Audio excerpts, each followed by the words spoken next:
Hello दोस्तों, स्वागत है आप सभी का विजय स्टडी पॉइंट पर। दोस्तों, आज हम भारतीय इतिहास से बनने वाले कुछ और महत्वपूर्ण क्वेश्चंस पर डिस्कस करने वाले हैं। तो क्वेश्चंस को स्टार्ट करने से पहले आप सभी दोस्तों से रिक्वेस्ट है कि जो भी दोस्त हमारे चैनल पर नए हों और हमारे चैनल को सब्सक्राइब नहीं किए हैं तो प्लीज़ आप हमारे चैनल को सब्सक्राइब कर लें और बेल आइकन को ऑल पर क्लिक कर लें, जिससे कोई अगला वीडियो अगर चैनल पर अपलोड किया जाए तो उसकी नोटिफिकेशन आपके पास पहुँच जाए। ठीक है, तो चलिए अब हम अपने टॉपिक को स्टार्ट करते हैं और देखते हैं क्वेश्चन नंबर पहला, जो कि इस प्रकार है।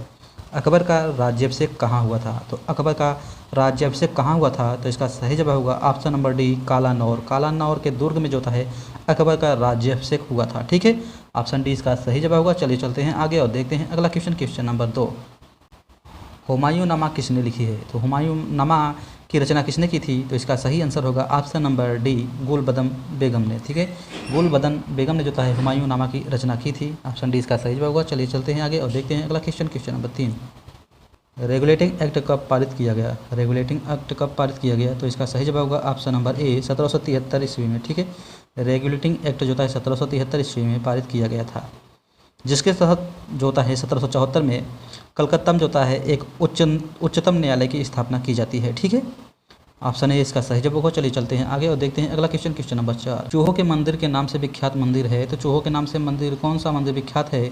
तो इसका सही आंसर होगा ऑप्शन नंबर बी, करड़ी माता का मंदिर। ठीक है, करड़ी माता का मंदिर जो है चूहों के मंदिर के नाम से भी विख्यात है। ठीक है, और यह जो है राजस्थान में स्थित है। कहाँ पर है? तो राजस्थान में स्थित है करड़ी माता का मंदिर। ठीक है, चलिए चलते हैं आगे और देखते हैं अगला क्वेश्चन। क्वेश्चन नंबर 5, किस हिमालय चोटी को सागर माथा कहते हैं? तो सागर माथा किस हिमालय चोटी कहा जाता है?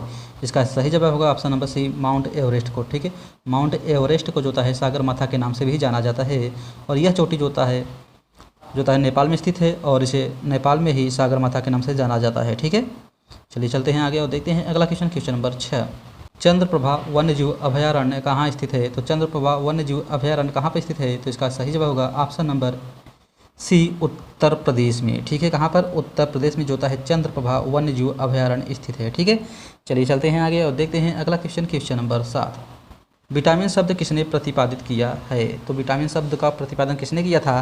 तो इसका सही जवाब होगा ऑप्शन नंबर सी, फंक ने। ठीक है, फंक ने जो है विटामिन शब्द का प्रतिपादन किया था। ठीक है, ऑप्शन सी इसका सही जवाब होगा। चलिए चलते हैं आगे और देखते हैं अगला क्वेश्चन। क्वेश्चन नंबर 8, राष्ट्रीय ग्रामीण विकास संस्थान कहाँ स्थित है? राष्ट्रीय ग्रामीण विकास संस्थान कहाँ स्थित है?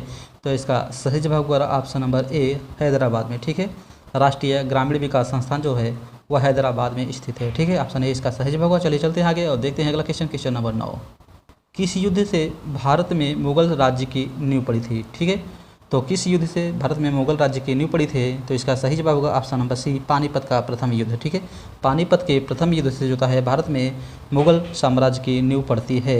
ठीक है, यह युद्ध जो है 1526 ईस्वी में हुआ था। किसके किसके बीच में? तो बाबर और इब्राहिम लोदी के बीच में हुआ था। ठीक है, 21 अप्रैल 1526 को जो है पानीपत का प्रथम विश्व युद्ध होता है बाबर और इब्राहिम लोदी के बीच में, जिसमें बाबर विजयी होता है, जिसके कारण जो है भारत में मुगल राज्य की नींव पड़ जाती है। ठीक है, ऑप्शन सी इसका सही जवाब होगा। चलिए चलते हैं आगे और देखते हैं अगला क्वेश्चन। क्वेश्चन नंबर 10, बंद अर्थव्यवस्था से आप क्या समझते हैं? तो बंद अर्थव्यवस्था से आप क्या समझते हैं? तो इसका सही जवाब होगा ऑप्शन ए, आयात और निर्यात बंद। ठीक है, ऐसी अर्थव्यवस्था जिसमें आयात और निर्यात दोनों बंद होते हैं उसे जो है बंद अर्थव्यवस्था कहा जाता है। ठीक है, ऑप्शन ए इसका सही जवाब होगा। चलिए चलते हैं आगे और देखते हैं अगला क्वेश्चन। क्वेश्चन नंबर 11, धुआंधार जलप्रपात किस नदी पर स्थित है? तो धुआंधार जलप्रपात किस नदी पर स्थित है? इसका सही जवाब होगा ऑप्शन नंबर ए, नर्मदा नदी पर। ठीक है, धुआंधार जलप्रपात जो है वह नर्मदा नदी पर स्थित है। Option A is right answer of this question.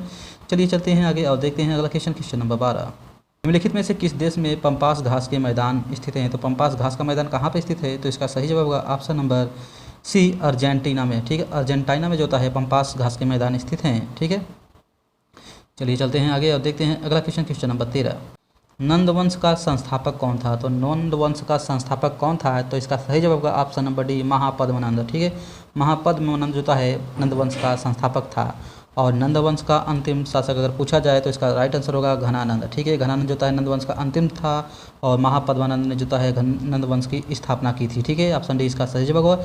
चलिए चलते हैं आगे और देखते हैं अगला क्वेश्चन। क्वेश्चन नंबर 14, वन अनुसंधान केंद्र किस राज्य में स्थित है? तो वन अनुसंधान केंद्र जो है वह उत्तराखंड में स्थित है। ठीक है, उत्तराखंड राज्य में जो है वन अनुसंधान केंद्र स्थित है। और उत्तराखंड में कहाँ पर? तो उत्तराखंड के देहरादून में जो है वन अनुसंधान केंद्र स्थित है। ठीक है, ऑप्शन सी इसका सही जवाब होगा। चलिए चलते हैं आगे और देखते हैं अगला क्वेश्चन। क्वेश्चन नंबर 15, सूर्य से आने वाले हानिकारक पराबैंगनी विकिरणों से होता है। तो सूर्य से आने वाले हानिकारक पराबैंगनी विकिरणों से क्या होता है? तो इसका सही जवाब होगा ऑप्शन नंबर ए, त्वचा कैंसर। ठीक है, सूर्य से आने वाली हानिकारक पराबैंगनी विकिरणों से जो है त्वचा का कैंसर होता है। Option A is right answer of this question. चलिए चलते हैं आगे और देखते हैं अगला क्वेश्चन, क्वेश्चन नंबर 16।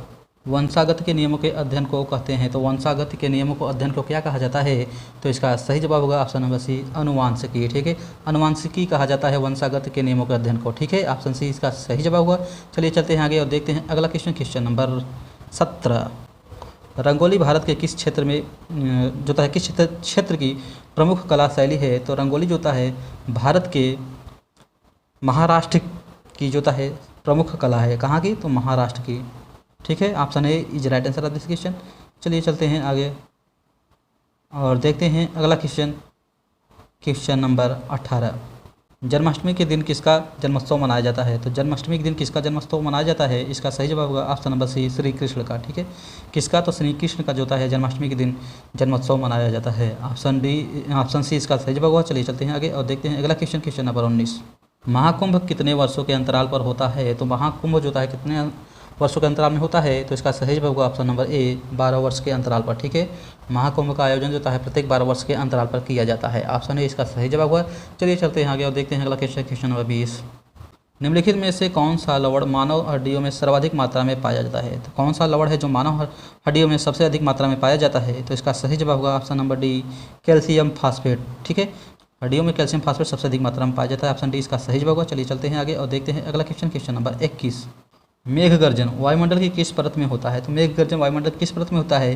तो इसका सही जवाब होगा ऑप्शन नंबर सी, क्षोभ मंडल में। ठीक है, मेघ का गर्जन जो होता है वह वायुमंडल के क्षोभ मंडल में होता है। ठीक है, सभी जो है मौसमी घटनाएं जो होते हैं वो क्षोभ मंडल में ही घटित होते हैं।